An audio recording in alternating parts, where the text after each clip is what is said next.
जिनको भी काल सर्प दोष है, जिनकी भी कुंडली में पितृ दोष है, 18 साल के बाद ये वो वक्त आया है जहां पर आप घर बैठे इन दोनों बड़ी परेशानियों से मुक्ति पा सकते हैं।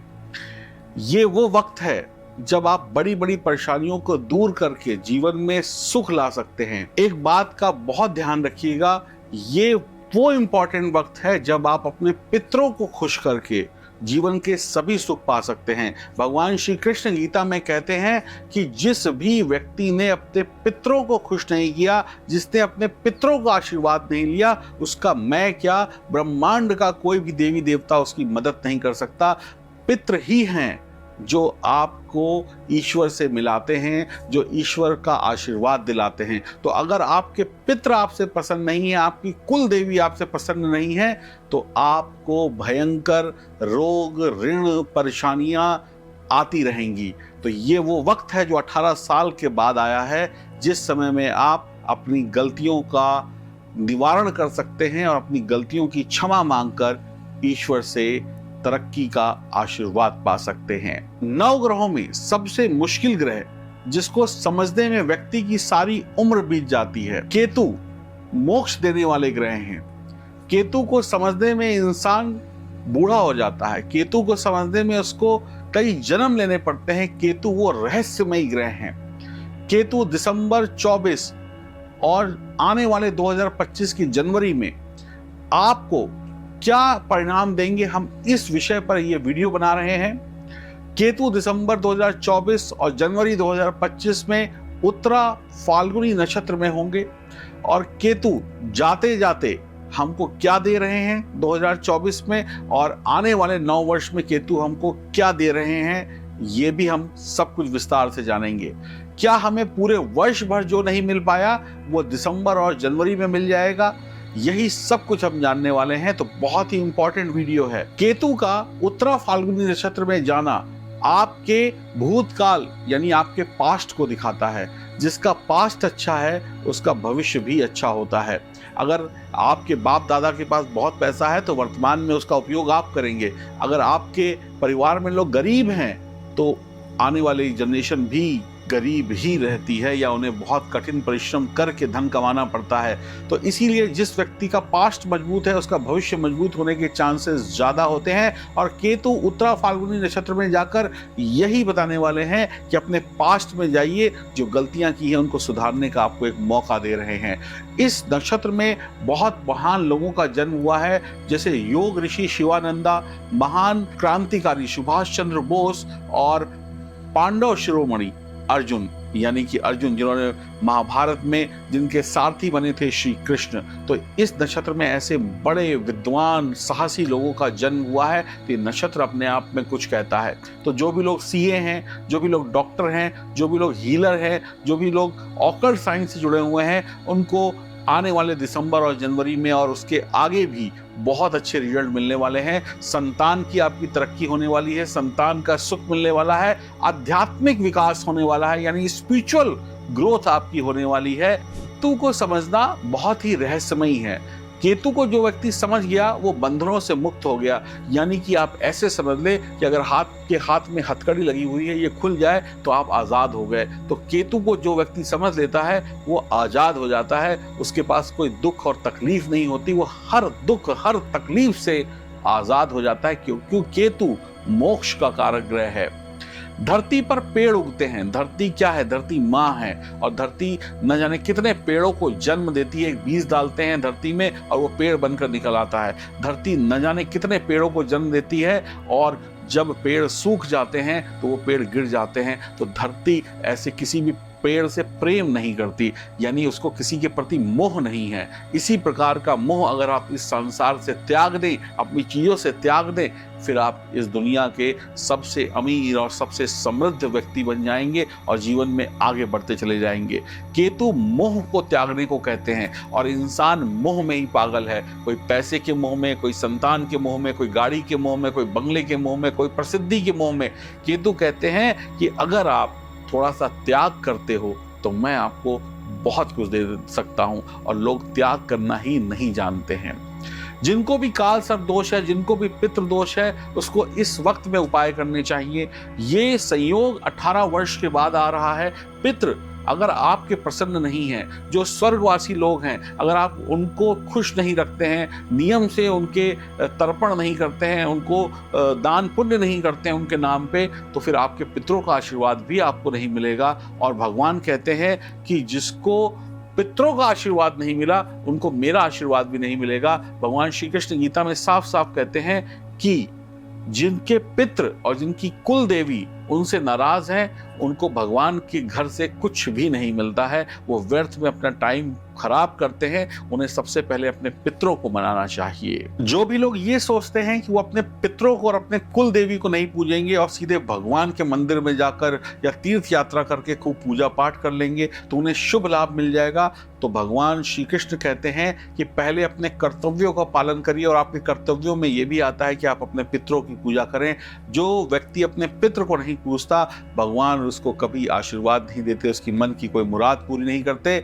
तो इस समय में, यानी जाते हुए दिसंबर में और आते हुए जनवरी में और उसके बाद भी अगर आप झूठ बोलेंगे तो आपको बहुत पाप पड़ने वाला है। तो सच बोलना शुरू कर दीजिए।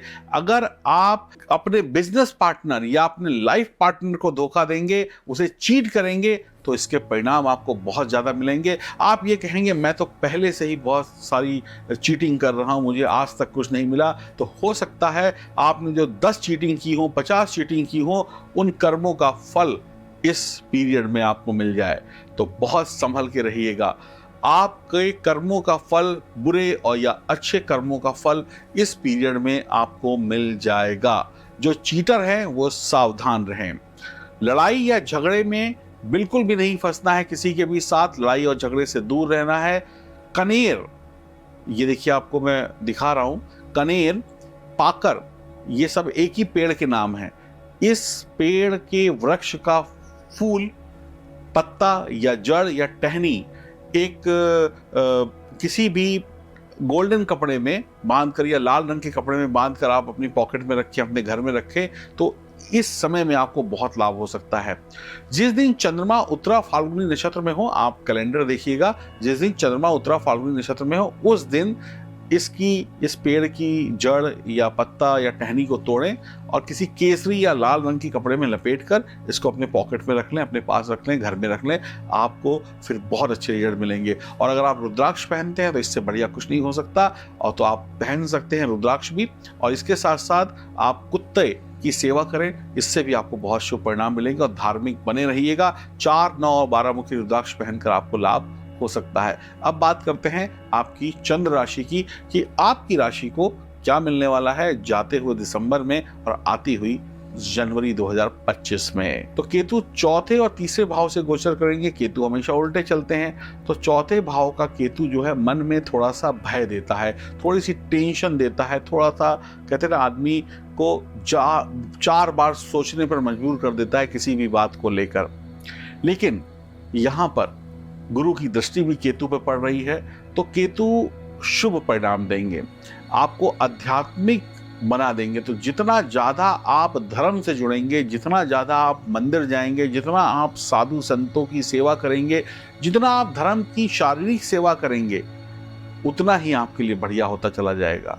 तो धर्म ही आपको बहुत ऊपर लेके जा सकता है, तरक्की दिला सकता है। गुरु की 5वीं दृष्टि होने के कारण केतु के बढ़िया परिणाम मिलने वाले हैं। प्रॉपर्टी बन सकती है, वाहन का शुभ समय है खरीदने का, बहुत सारी आध्यात्मिक यात्राएं हो सकती हैं। ये सब करिएगा, आपको बहुत लाभ मिलेगा। इस समय में गुरु बनाने से बहुत लाभ होगा। आध्यात्मिक गुरु बनाना, गुरु की शरण में जाना, अपने सीनियर का, अपने पिता का, अपने गुरु का, अपने टीचर का आशीर्वाद लेना, उनसे मीठी मीठी बातें करना ताकि वो आपसे खुश हो जाएं। करके देखिए, जिंदगी की सारी कड़वाहट दूर हो जाएगी। बहुत अच्छे दिन आपके दिसंबर से शुरू हो जाएंगे और जनवरी 2025 भी शानदार होगा।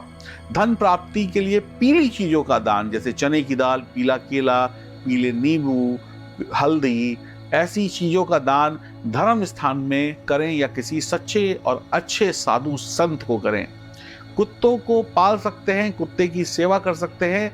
परेशानी आपको आएगी जून जुलाई के महीने या उसके बाद, तो अचानक से ऐसा काम होगा जो आपने सोचा भी ना हो। जून जुलाई के बाद 2025 में आपको चिंता करनी पड़ेगी, समय खराब होगा।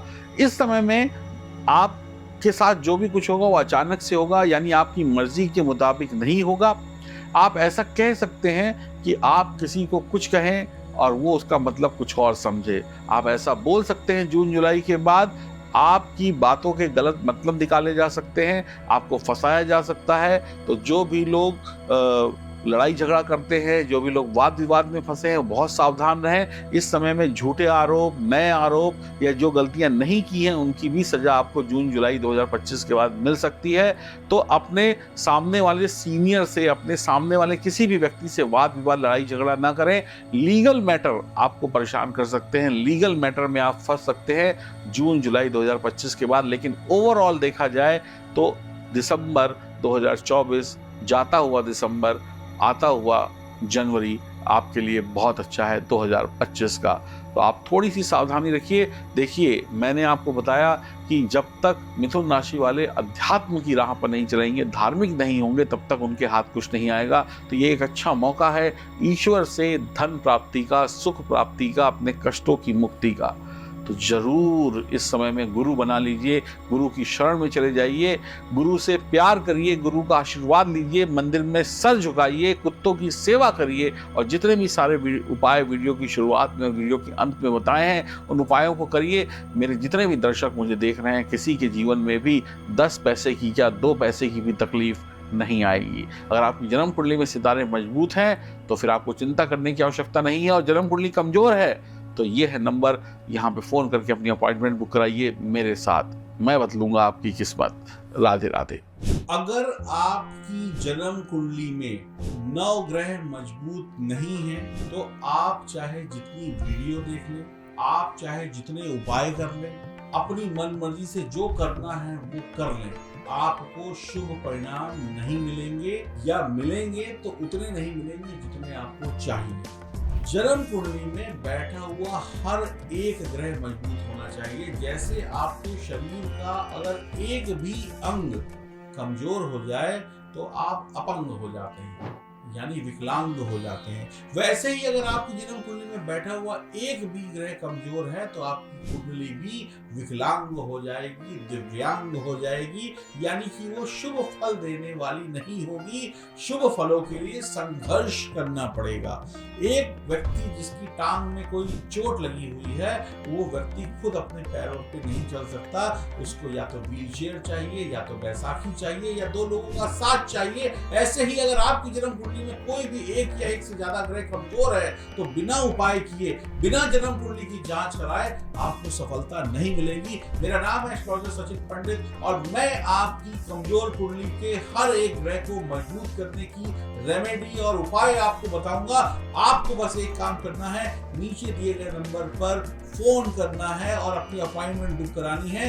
यकीन मानिए, बिना जन्म कुंडली को सही किए आप सुखी नहीं हो सकते हैं। आपकी सारी कोशिशें या तो बेकार जाएंगी या आपकी कोशिशों का रिजल्ट आपको ना के बराबर मिलेगा। तो अभी फोन मिलाइए और अपनी अपॉइंटमेंट बुक करिए। पहले बहुत देर हो चुकी है, अब देर मत करिएगा। राधे राधे।